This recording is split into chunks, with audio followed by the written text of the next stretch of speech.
And it was a large sum, and I said, well, what odds are we talking here? And he said, oh, I don't know, 14 to 1. I said, great, I'm going to phone up some friends, and we're going to put as much money on this bet as we possibly can. And of course, I won. And of course, his hedge fund blew up. And of course, I discovered what counterparty risk meant at that point. So here's a point. Again, Badger is wonderful on this. And if you are interested in finance and haven't read Lombard Street, you really should. Because it's extraordinary how it resonates today. He was such a keen observer of the London market in the first great age of globalization. Here he is again, great firms with a reputation which they've received from the past and which they wish to transmit to the future cannot be guilty of small frauds. They live by a continuity of trade which detected fraud would spoil. This is Goldman's big problem. They are perceived to have perpetrated small, actually not so small, frauds. That's selling toxic assets that they knew to be toxic. That's setting up swap arrangements that conceal the extent of Greek fiscal indebtedness and so on. Now, Goldman, if Lloyd Blankfein were here, would defend themselves and say they were doing things that were entirely legitimate. But the way in which they're being represented in the press, not least in the New York Times, is highly damaging to their brand. And it seems to me that if trust is to be regained on the basis of performance, again, it's a very big ask. Again, it's very hard to see how, in a very short time, Goldman can reassure us that they do, in fact, play straight. Now, this was a session about trust and privacy. And this gets me to the most intellectually interesting part of what I have to say. So if you're feeling post-breakfast or post-hangover sleepy, sort of waking up at this point. In the wake of the crisis, there has been a great deal of criticism of secrecy, a lack of transparency in the financial system. And so there were attacks on tax havens. The Swiss banks were being bashed for Bankgeheimnis, which is German for not revealing that you have deposits by African dictators on your books. Off-balance sheet vehicles, sieves, conduits, those wonderful things that concealed how leveraged the banks were. And, I mean, if you read any of the recent accounts of the crisis, Andrew Ross Sorkin's Too Big to Fail is the best, actually, if you're interested. It's the backroom deals that went on, the smoke-filled, well, they probably weren't smoke-filled rooms. They're not, rooms aren't smoke-filled anymore. And that worries me, because they should be smoke-filled. But when Tim Geithner and Hank Paulson and Lloyd Blankfein were getting together and figuring out what to do about AIG, there was no smoke. So it turns out that it's not the smoke that's significant in these situations historically, it's the room. It's the room because nobody else is there. And they're probably not taking notes if they are. We have, in other words, a conventional wisdom emerging that the problem was partly transparency. And if only we had more transparency, then presumably it wouldn't happen again. But this is crap. This is wrong. And it's wrong for the following reasons. The key causes of the crisis were not secret at all. They were totally transparent. I knew exactly what was happening because it was public. I knew exactly when the subprime crisis would happen because I was shown a chart by somebody in New York showing when the majority of subprime mortgages would reset, when the interest rates would go from the teaser to the real rate. And it was absolutely clear that would be the spring of 2007. So that was transparent. It couldn't have been more obvious. We have been moving, though perhaps we could have moved faster, away from non-transparent accounting in finance towards mark-to-market or fair value accounting. That was one of the things that Goldman pioneered. It was ahead of the competition in that respect. So it wasn't as if there was a move in the direction of a lack of transparency. On the contrary, accounting was becoming more transparent. Banks were being forced to mark their assets to market. In other words, to value them at the price they would fetch if they had to be sold on a given day. And most importantly of all, there was nothing secret about bank balance sheets. The institutions that blew up with the most devastating results were banks. with a few exceptions. There was a big insurance company, AIG, and there were government-sponsored entities, Fannie Mae and Freddie Mac. But it was essentially banks that blew up. The fact that they were leveraged 30 to 1 or 50 to 1 in more than one case was not a secret. You only had to look at the published balance sheets to see that Royal Bank of Scotland was a disaster waiting to happen. And do rudimentary arithmetic to figure out the relationship of the assets and liabilities to the underlying capital. So the idea that this was a crisis caused by lack of transparency is not plausible. And what's interesting is that if we had more transparency, and if we forced all the banks in the Western world today to mark their assets to market, about half of them would probably be insolvent. If anything, we should probably have somewhat less transparency in finance for at least the next couple of years, because there are so many unpleasant secrets currently being concealed by marking to model. I'm very nearly finished. We're still thinking why we should trust the finance again. So here's a simple reason. We should trust banks because most of them are, in fact, honest. They may have been incompetent. There was certainly a lot of incompetence. But most of them were not crooks. There were actually relatively few Bernie Madoffs in this story. Here's a nice bit of data from another recent article. This is survey data of US adults who were asked the number of lies they told in a 24-hour period. 60% of subjects report telling no lies at all. Of course, they may have been lying. That's the thing that worries me about this article. And interestingly, the article authors didn't make that point. And almost half of all lies were told by only 5% of subjects. But were they the people who were honest in their response? You can see the problem. So, yeah, probably, no, more than probably, very, very likely, most bankers are not crooks. And therefore, we should be wary of their incompetence, but not distrust them as crooks. I have a better reason for regaining trust. Let's trust the ones that have handsome features, shall we? Yesterday's wonderful interview made the point that how we look is important. It's very important indeed. Actually, it's not 5 seconds. It turns out that it's 100 milliseconds. Trustworthiness judgments from facial appearance, approximate general valence evaluation of faces are made after as little as 100 milliseconds exposure to faces. So we might just start regaining trust if Goldman could get somebody just a bit better looking than Lloyd to front them up. I mean, what about that? Let's get CEOs who really look good. That's, if we believe the research on human psychology, that would be a more effective step towards regaining trust in banks than introducing mark-to-market accounting across the board. Now, there are all kinds of games that you can play to establish how faces determine trust. I won't go into that, there isn't time. Penultimate idea for regaining trust. Let's launch a new thing that makes it all different. That always works.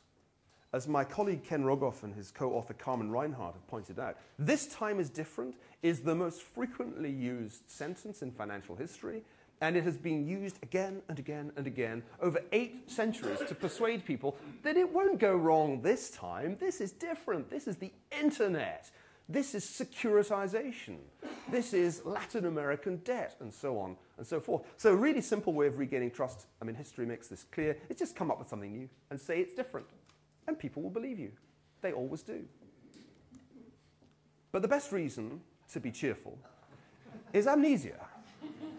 I'm a historian. My business is to remember on behalf of everybody else. And what strikes me is that it really is a big responsibility because people really like to forget. They really like to forget the last crisis. They like to blot it out. And this, again, was something that Walter Bagehot understood. Here's a great line. Credit is singularly varying. In England, after a great calamity, everybody is suspicious of everybody. As soon as the calamity is forgotten, everybody again confides in everybody. Guess what? Guess what, ladies and gentlemen? That's exactly what is already happening. Yes, folks, don't worry about trust. It's back.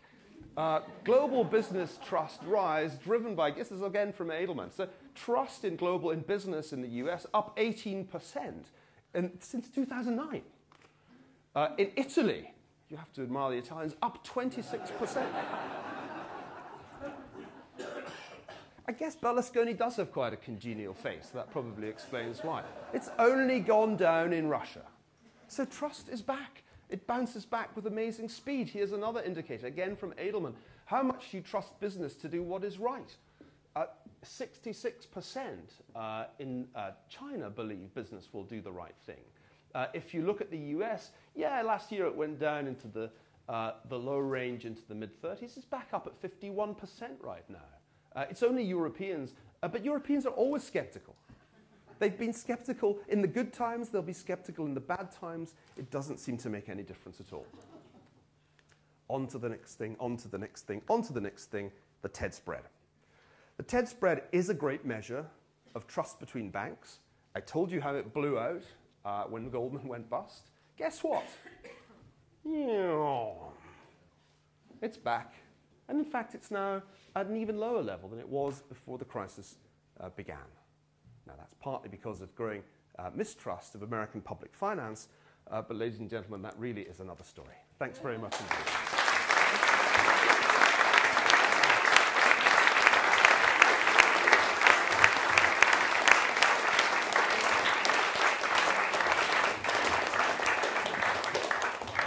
Now, I think I'm right in saying that we have 10 minutes before the panel, and you can either use those 10 minutes to ask me questions, or you can go to the loo, as quite a few of you are.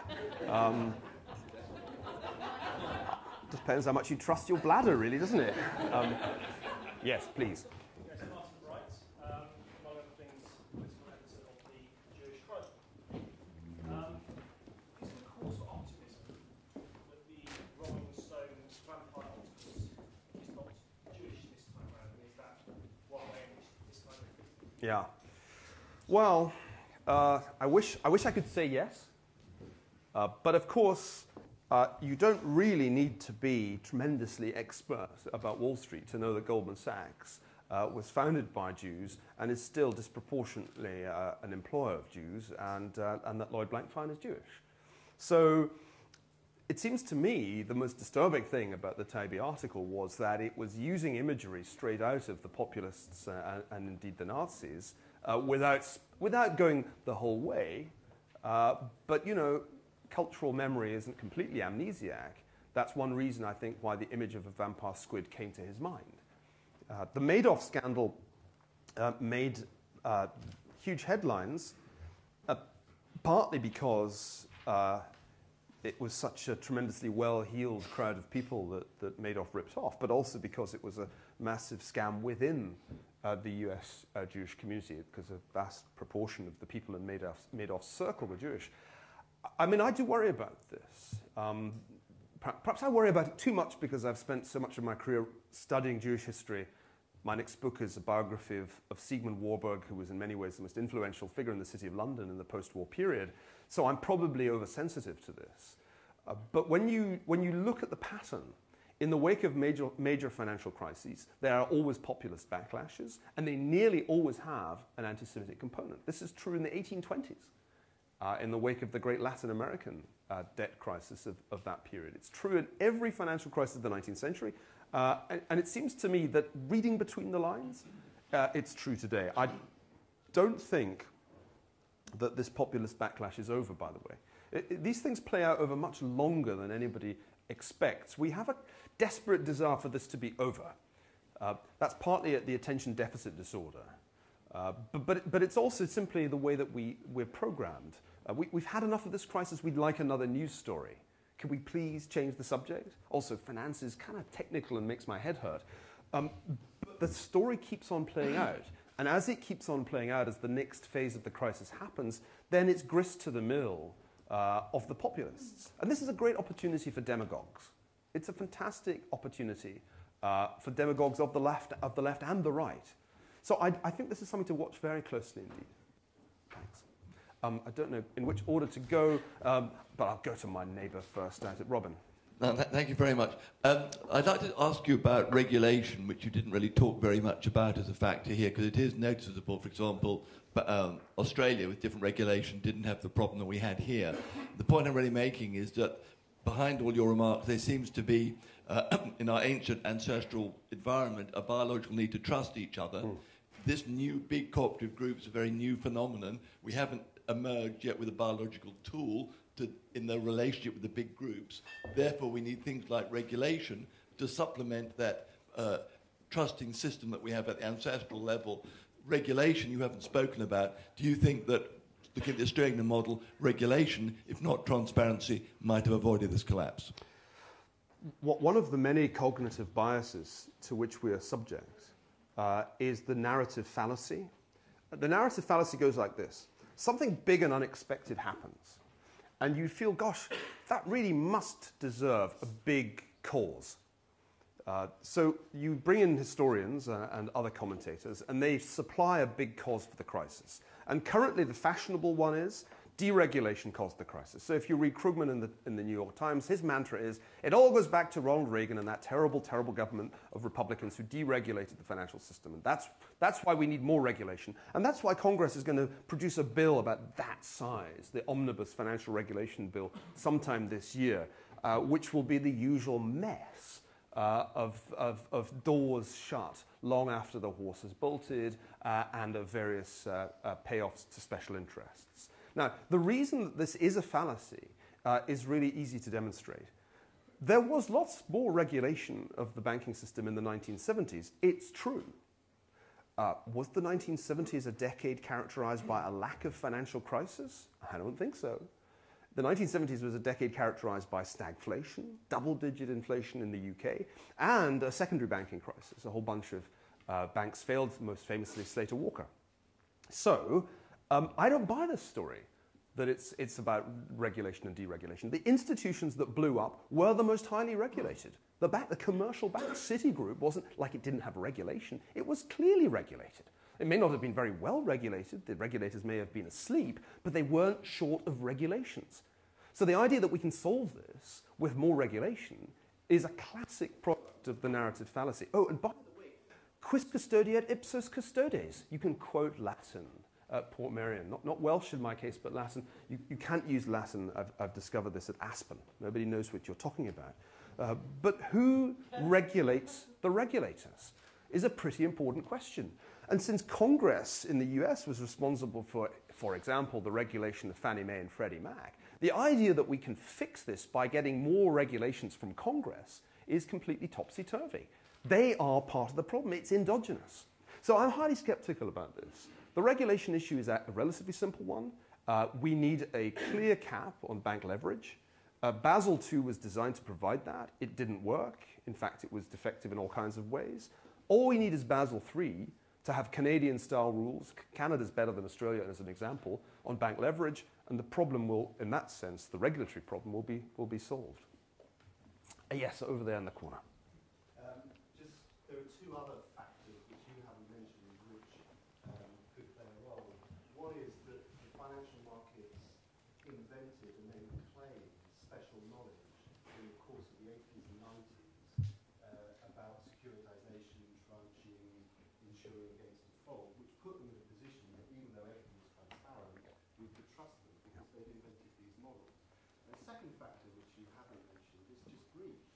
So one lesson of the crisis would be, don't trust greedy people who claim special knowledge to be able to know what they're doing.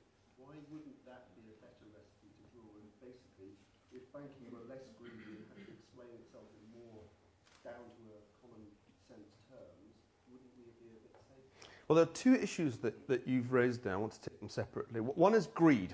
This is a really bad explanation of the crisis because it's ubiquitous and universal. I mean, people don't become more greedy and suddenly become less greedy. They're just as greedy as they always are all the time. Some people are more greedy than others. The greedy ones will tend to gravitate to where the returns on activity are highest. So I don't think one can explain the crisis in terms of greed. I would expect bankers to be motivated in some measure by greed. And that's created a lot of confusion because of this debate on compensation. Compensation is the one thing everybody can understand, whereas nobody can understand credit default swaps and collateralized debt obligations. So compensation is great for the politicians, who also resent the fact that they're paid so much less than the bankers, but it's a huge red herring. It's not that that Dick Fould was being compensated too much, that blew up Lehman. He was compensated in such a way that he should have done everything in his power to prevent Lehman blowing up, because most of his wealth was in the form of now worthless shares in Lehman Brothers. So I think the compensation issue is something of a distraction here. The real question is, why were bankers earning so much money? Why did the compensation of bankers shoot up relative to other compensation, not only median incomes, but any executive compensation? And the answer has to be that the banks were generating excessive profits. Now, why was that? The answer is they were excessively leveraged. And they were enjoying an implicit guarantee from government, which they then were able to collect on as long as they weren't Lehman Brothers. So this is the way I think about it. And I think we waste an awful amount of energy in worrying about compensation. The compensation issue will take care of itself if the banks are not so highly leveraged, it seems to me. But you raised a second question, which is, should we trust them when they say trust our models? And the answer is no. Because we can't understand the models, and neither can they. The value at risk model, which is the one conventionally used to indicate whether a firm is taking excessive risk, which was universally used, it's complete garbage. It's a piece of rubbish. And yet, people continue to use this measure, despite the fact that when you look at VAR for Lehman, there was no signal of danger until it was obliterated. So we should not trust the models.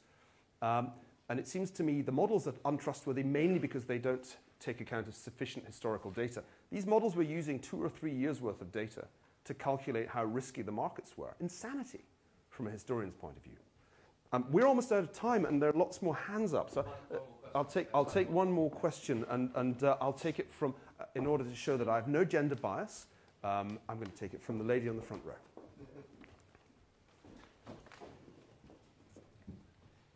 Right. This time is different.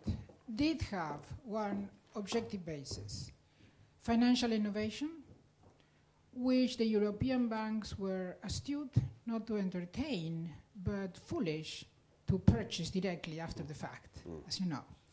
The financial innovation, therefore, led to inability of the existing regulation to operate.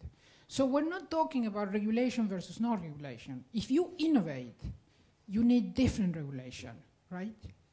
And that's what we didn't have. So the 30, 50 times leverage was, and the fact that you didn't mention, in fact, you mentioned the opposite. You say there was no problem with the balance sheets. Not so. There was a problem, because many of the derivatives were off balance sheets, and you know it. And when you have things off the balance sheets, you don't have to mark to market or the equivalent, which is to have reserves. So yes, the regulation was disensembled in 1999 by a combination of Greenspan, Rubin, and Larry Summers, the current advisor to Obama, main economic advisor. Albert Einstein once said, you can't fix a problem with the same mentality that created it. So the same mentality that created the problem is the main advising economic force of Obama. So we have a little problem to resolve there, okay? We need to develop a new type of regulation that is what is the old-fashioned version of sharing risk. And this means market to market is a way of sharing the risk. The payments that reflect, as in hedge funds, the upper benefits as well as the lower benefits, share the risk. And bank reserves, they are all ways of sharing the risk that we have abandoned. So you can say regulation doesn't work, and you can talk about regulation versus non-regulation and who regulates the regulator. Those are words. We have financial innovation, major financial innovation, short selling, and derivatives, piled up credit default swaps that allow the 50 leveraging. We need a different type of regulation, which is the old-fashioned form of risk sharing, and can be done, should be done, and will succeed. That didn't sound like a question to me, and it had the secondary merit of leaving me with absolutely no time to to answer it, but thanks very much. Let me be very brief in response, and then we'll move on to the panel. Number one, yes, of course, there has been extraordinary financial innovation. Short selling is not one of the innovations. That's been around since the 1700s. But the derivatives market's explosion really did create something of a regulatory gap, because there really wasn't adequate regulation of over-the-counter derivatives. Don't lay too much of the blame on Larry Summers, and don't take the view that President Obama exclusively listens to him. The fact that Paul Volcker was brought on immediately after the Massachusetts Senate election is a reminder that there's more than one line of argument that's being presented to the president. And I think, no, may I just conclude, because we are going to run out of time otherwise. But this whole issue of regulation is really a subject for a different conference, because remember, we were here to talk about trust. And it seems to me that no amount of regulation, no matter how it's devised, will necessarily bring back trust if it's seen to emanate from the same bodies that created the previous regulatory framework. And that's why I asked the question, quis custodiet ipsos custodes, because it seems to me that we have a fundamental problem in the way that regulation is devised. Final point that speaks to this. Simon Johnson made the excellent observation that there had been massive regulatory capture by the special interests of the regulators in the United States and in Europe. And I think that's the problem to which there isn't any immediate and obvious solution. So it's trust not only of bankers that's at issue here, it's also the trust of politicians, which was where I began. Thank you very much indeed.